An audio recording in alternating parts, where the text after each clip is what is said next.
Welcome to New York Comic Con 2020 and this virtual panel for Hulu's new original series, Monsterland. My name is Alexis Nedd. I'm a senior entertainment writer at Mashable, and Monsterland is your new horror anthology obsession. It's based on author Nathan Ballingrud's short story collection, North American Lake Monsters, and each episode tells a twisted tale of one person's unforgettable brush with something that goes bump in the night. On our panel today are series creator, writer, and executive producer Mary Laws, as well as episode stars Jonathan Tucker, Taylor Schilling, Mike Colter, and Kelly Marie Tran. Since this was an anthology, you guys didn't work together on the show and haven't met yet, so this might be the first time you get to experience Monsterland together, right? Except for me. Except for Mary. It's a fantastic show. Don't take my word for it. Here's a little taste of what's waiting for the audience in Monsterland. Monsterland is a series of different monster stories that are about really broken people and who through some supernatural force were able to become awakened. Adapting anything to screen is a careful process. Preserving the heart of the characters was the most important thing in Monsterland. And action. All of our characters have gotten to a place where they need help, and that's the way that being human is. And so I've given them monsters to help them move through those roadblocks. We've brought monsters to life that are not altogether monstrous, which is also something that I wanted to do on our show in showing that juxtaposition between good and bad and between horror and beauty. I really love the tall man. He looks like a person until the very end when he takes off his skin.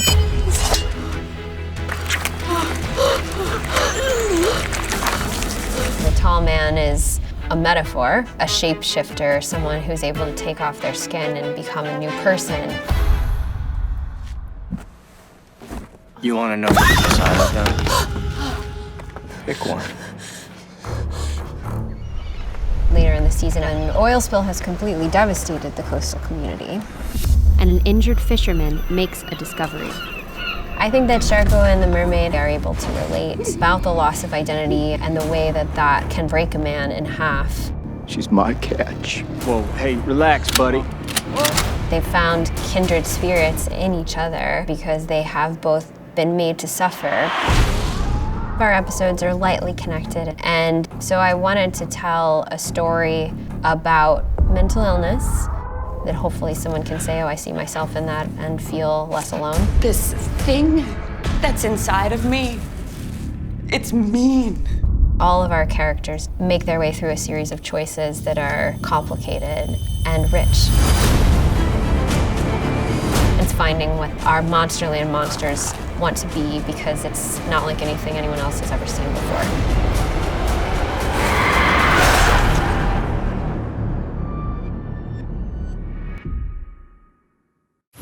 Wow, that's fantastic. Congratulations, Mary. Congratulations, everybody. Congratulations, everyone. That looks Yeah. cool. I kept being like, that's you, that's you, look. I mean, between the mermaids, the pelican, aliens, I have so many questions after that featurette. So I think we can get started with the panel part. I'm going to start with a question for Mary. So you've written and produced a number of projects before this for Succession and Preacher, but Monsterland is your first anthology.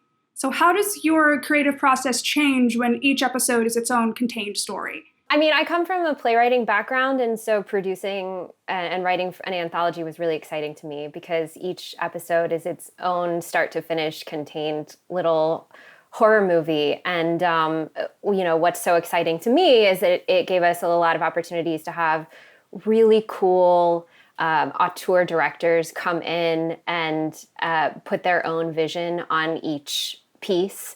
There's definitely some consistency between all 8 episodes. There are some things that keep the series cohesive, but I love directors, and I wanted to create something where people could come in and really have a point of view. I just think that always makes the work stronger. I feel like in television, you often get these directors coming in and they have to work within a lot of constraints. And on this show, I I think it was really fun to give people the reins and say, like, shoot it how you want to shoot it. How do you feel like it should look? How do you feel like it should feel? What's your point of view? And then same for all of these guys that we're talking to today. You know, it's a great way to have such a host of incredible talent come in and get to really like take the reins and play that number one on the call sheet and then leave. And I feel like it's just so fun for me because I got to work with so many incredible people, which was a lot of fun. Well, I mean, all the episodes came out incredible, and they all do feel very, very distinct. The first episode of Monsterland stars Jonathan. So my question is for you. So your character straight up peels his face off, huh? What was going through your mind when you were acting through that scene and giving yourself the world's worst chemical peel? We just really wanted to make sure that the special effects looked great, and Mary and our director were, and our cinematographer, a fantastic female triptych, were concerned, and rightfully so, with trying to get as much practical use out of the prosthetic as possible. And that's really kind of, I think, speaks to what it looks like the anthology series as a whole has done so well, which is try to really ground this fantastical world of monsters in kind of the humanity and the realness of our daily experiences. I will say that, Mary, speaking about how Mary's worked on lots of different projects before, the moment you picked up this script, you could tell right away that this was a unique voice, given the opportunity to speak in her own voice. And it's such an attractive thing when you get to a point in your work where you want to be able to take the reins, and then you see somebody else doing that. And it was exciting to read it, and it was even more exciting to be on her set. I'm a huge Mary Laws fan. She might think I'm somewhat of a stalker, but I just want to work with her for the rest of her life. Oh, thank you. Same. My next question is for Taylor. They also brought this up in the featurette. Your episode deals with mental illness in a way that I found very, very affecting. My question is, what kind of work did you do to prepare to play your character's darker moments? I hadn't read anything that was this emotionally precise around the unraveling that happens internally and externally. So what Mary did by externalizing Kate's experience through a monster, I cried when I first read it.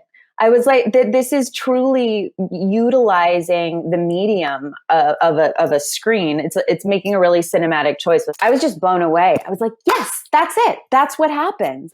I have to piggyback off what you said, though, and give our writer, Emily Kazmarek, a big shout out, who wrote the script for that episode. I mean, truly, I think she just got it. She got those characters and really understood that relationship. And I think she wrote really, really, really beautiful. She's also a playwright, so comes from that like real character-driven background, and wrote a beautiful script. Emily, I believe she also wrote Kelly's episode. So Kelly, you play your character Lauren as an adult and as a teenager. So how did you create two different versions of the same character, especially since Lauren grows up very different to how she is as a teen? Part of it was just honestly, the costume and that crazy wig I had on. And then I was like, day of, I was like, oh, I should definitely be wearing my retainer. Yeah. And then even just that made me feel it's so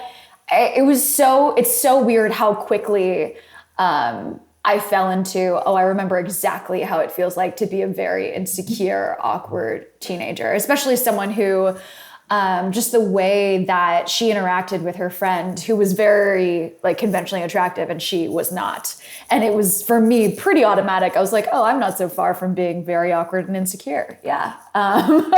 So that was strangely easy for me to get into. And I think the other side of it, Lauren as an adult is definitely a different person and sort of playing with the darkness of her humanity. And I think she's also trying to figure that out.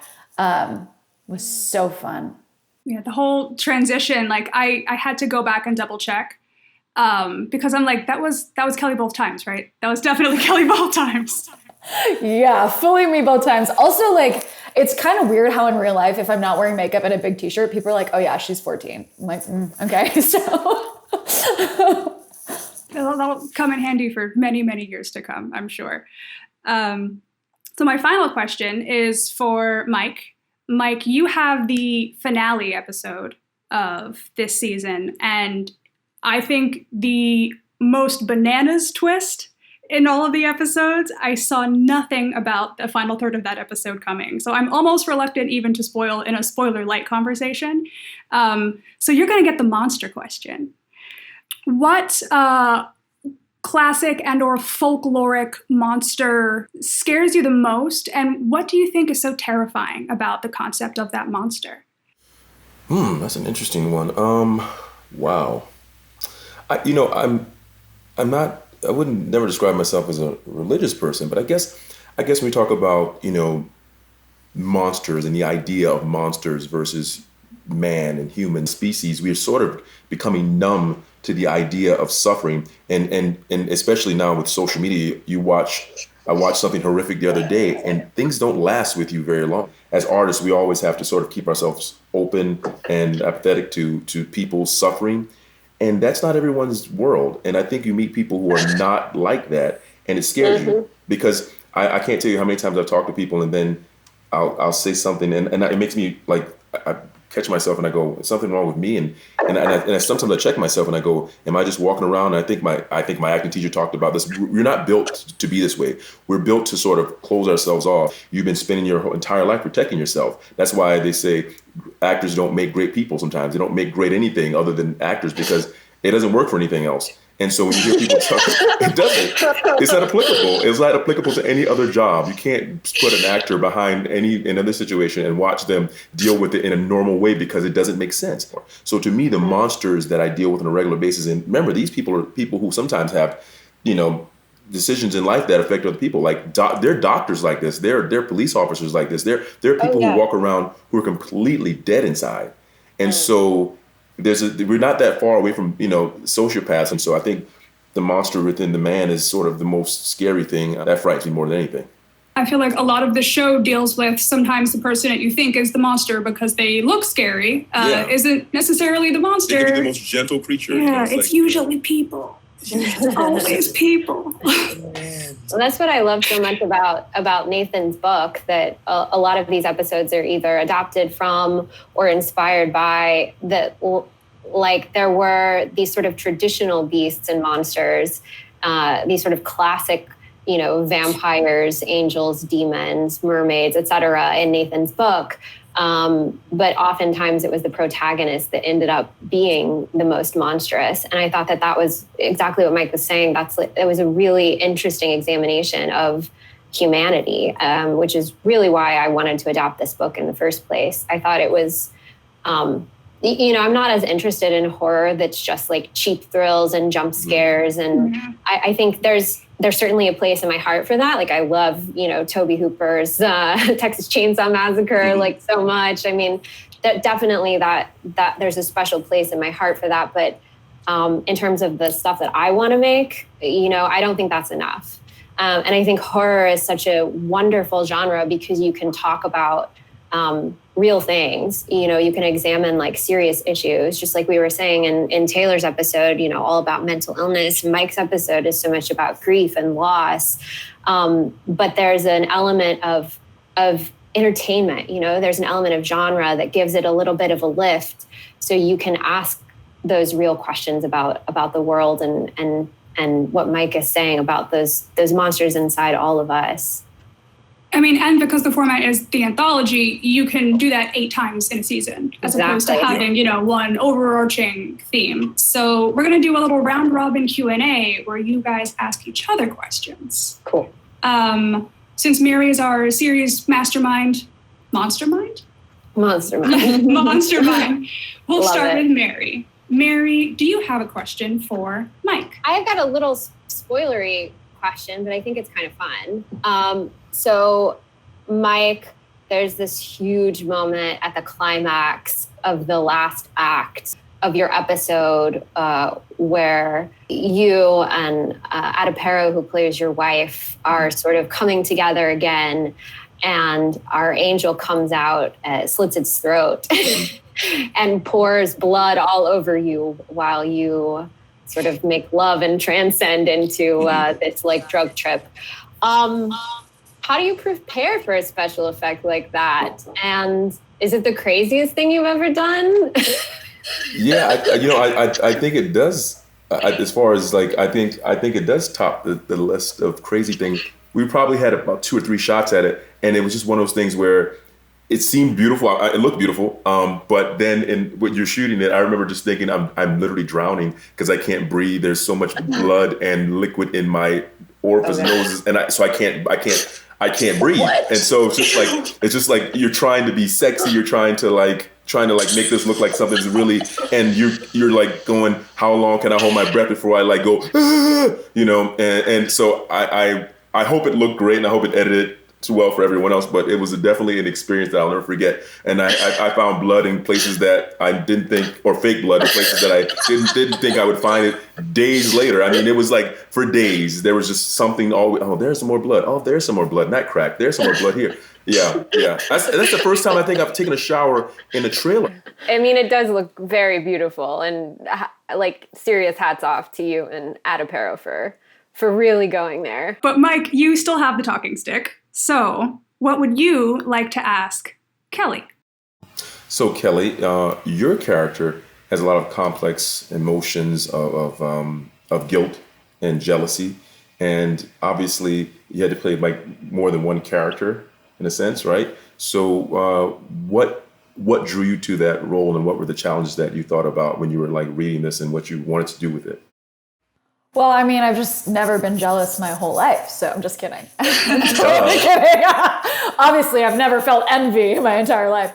I think what really drew me to the episode, to the piece itself, Sid, was really just this conversation of jealousy and envy and how it sort of interacts with privilege. And that's kind of the way, like when I was reading it, it really spoke to me because I think, I don't know, growing up as a woman of color and growing up in a world that sort of celebrated one type of body and one type of person, it was a really interesting thing to sort of read and be like, oh, here's a person who her whole life has wanted to be a certain way, and how far is she going to go to get that? And I immediately related to that. And I think what's cool about the episode too is it's sort of like left open-ended in terms of like, did she do this horrible thing or did she not? And it just made me ask a lot of questions. And I think whenever I read something that makes me ask questions about myself, that's like really what attracts me to the work, because I'm like, oh, I can hopefully just be in that moment wrestling with these questions. So I don't know if that answered your question. It's like a little bit of therapy for yourself if you find pieces. Oh, absolutely. I'm trying to get some. Work it out on screen and hopefully. Yeah, I'm trying to get some free therapy or get paid to like do my own therapy. Yeah, that's the situation. I thought it was a great answer, and I completely get where you're coming from. Also, growing up as a woman of color in a pretty not very diverse area. So I really liked that episode. I like that one a lot. So great answer, Kelly. Oh, thank you. Kelly, do you have a question for Jonathan? Yeah, I'd love to hear, Jonathan, from you about, first of all, your character is like really sort of that line between man and monster, and how you approached that, and I don't know if you learned anything about like yourself and humanity in the process of going there. I thought a lot about octopi for this, and Mary and I talked a little bit about it, because they're these fabulous creatures that have all this humanity. You know, they forge meaningful relationships interspecies. They decorate their homes, their little caves. they take care of their family and friends of octopi, but they're also like crazy weird and can be really violent and can be very protective. So and they have this almost like kind of alien-like quality to them that I thought was really appealing. And I think one of the things that we were talking about earlier that Mike hit on beautifully was the fact that we are man and God, or God, we are gods and animals. And the dichotomy and the complexity of what we're able to do, both in all of its beauty and in all of its profound destruction and violence, is a wonderful thing to kind of balance. So to literally be taking the skins of other individuals is kind of a fabulous way to get to play with that as an actor. And I mean, I think that playfulness definitely shows up in so many of the episodes, even sort of in the ones you don't expect. So speaking of unexpected episodes, Jonathan, do you have a question for Taylor? Yeah, maybe a bit of a process question, just because I've been a fan of Taylor's since the pilot episode of Mercy. Which, if you guys, what's fun right now about like getting to go back like during quarantine is you get to go back and watch some of these shows. But I remember sitting there and be like, if this young woman doesn't become a star, like there's not a hope for anybody because she is so talented. And so I've kind of always been tracking Taylor because she's been like a barometer for me of like whether or not the world is kind of fair in the business or not. You know, my man, if she doesn't make it, I don't know. Oh my God, you just made my month.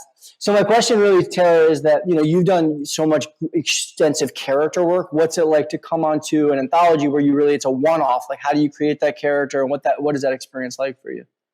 I mean, I have to, first of all, I can't even tell you how much what you just said meant to me. Thank you. Thank you, my talented friend. Thank you. I can't even, holy cow. I don't know about you, but for me, when I've done enough detective work and I'm in a safe place, like stuff just shoots off sometimes inside of me and it's really exciting. And I don't really know where it all comes from.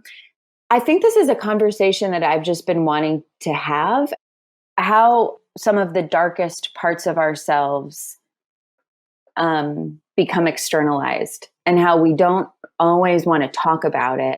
We do exist in a world of so much numbness, and it's so hard to inhabit oneself fully. It's excruciating so often. And I mean, oftentimes I think numbness is really the only alternative because it's confusing, and to be that open is trying. When the writing is beautiful and the storytelling is clear and there's enough vulnerability, you know, we all can recognize that darkness inside of us. We all know that it's there. And there's something deeply cathartic, whether or not you're well versed inside of your own inner world or you're not. It was so fun to be able to go that deep and then have no responsibility. to be able to just go in and play and then have no ties to any of it. It felt like a creative vacation. It was so fun, you know? Except I'm like really afraid of birds, like dead ones and quiet, like broken birds. And don't watch the New York episode. I know. Whatever you do, don't watch the New York episode. Okay, I won't. But that was the only part of it. I was like, oh my God. I'm so sorry. But it really was like so special. That was such a thank you for asking that, Jonathan.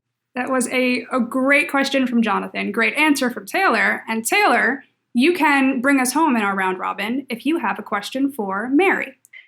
You talked a little bit earlier about how your favorite part of the horror genre is the insight it offers into humanity. So what would you like audiences to come away with?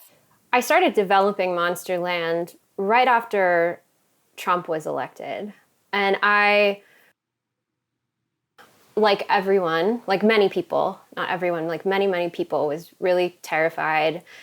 And just sort of took a look around and felt like there was a lot of polarization happening. And I was really, and I still continue to be really scared by sort of the lack of nuance in the world and the lack of nuance in the way that we look at each other. There's good people and bad people, and that's about it sometimes. And I I feel a great concern. And I think this is also piggybacking off of what Mike was saying, what Taylor was saying. I feel a lot of concern when we forget to look at each other as complex, complicated human beings with incredible pasts, with trauma that we have experienced, with generational trauma that has been passed down to us, with so many complicated things going on in every one moment. You know, for me speaking right now, there are 10 complicated things going on.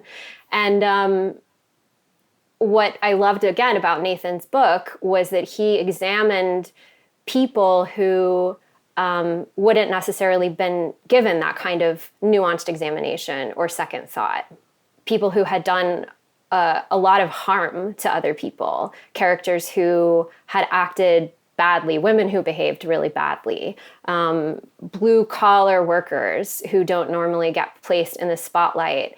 And I was really interested in bringing characters like that to the screen, because I think that only through, you know, that kind of fictionalized examination of darkness and of humanity and of what makes people do the things that they do can we really understand the humans in our world and also ourselves by proxy. And so that's what I hope that people will take away when they see Monsterland. I hope certainly that they'll be entertained. I hope that they will be excited by the beautiful performances and the beautiful visuals that our team brought to life and the amazing monsters that K&B created.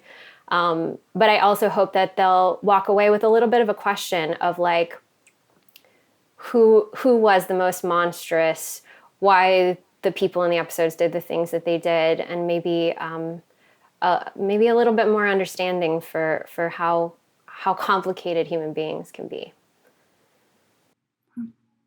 That was like the perfect thesis statement that I took away from the show.